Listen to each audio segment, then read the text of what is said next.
Yeah, I mean, I think this is one of those like show me, don't tell me scenarios. So this is an actual slide that we share with this particular customer every quarter.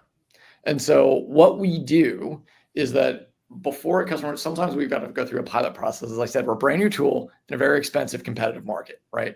We have to deliver early pilots with customers, or when they come on, as I said, even customers who sign up right away don't know what really good looks like yet. And so we actually have two versions of the assessment. We have what we call a benchmark version that asks customers the same question, but instead of asking about our tool, Rohirrim, we ask them about their existing tools. And the questions are, how important is this to you? And how effective is your current tool tech stack in doing this? And in this case, we came up, and that gives us like a baseline metric. And what you saw on the previous slide, the answers are qualitative. It's very effective. It's somewhat effective. It's neutral. And we take those qualitative responses and turn them into a number, right? So we can give them a hard response. We can do it at the user level. We can do it at the account level. Frankly, we can do it across our whole portfolio. But in this case, we're able to show them, here's where you started, right? Here's where you were before we got there. The sort of first column or second column over you see is we do a first sort of benchmark, or I'm sorry, a value assessment, which is asking about our tool then. Now that you've been trained, now that you've had some time to use our tool, how do you see your organization? How do you see yourself using this tool? And so they will go back and say, okay, what's the delta between where you started and where you are right now, right? And so the real value of the value assessment is that it's not a one and done thing, right? The purpose is to do it over time. So we do it before they start with us.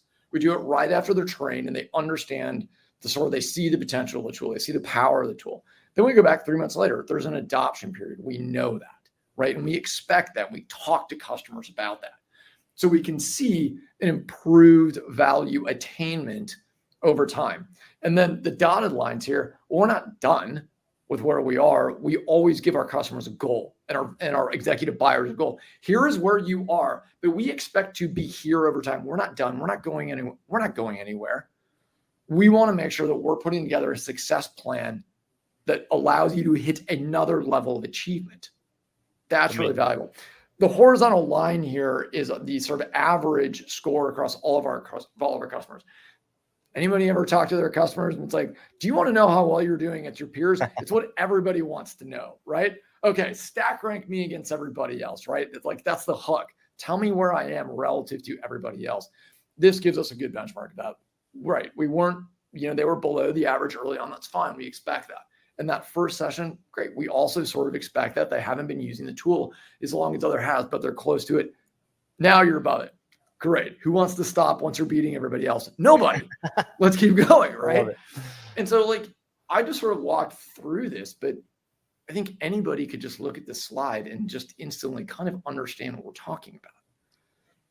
And that's the value. I don't have to sit in a QBR and talk at people.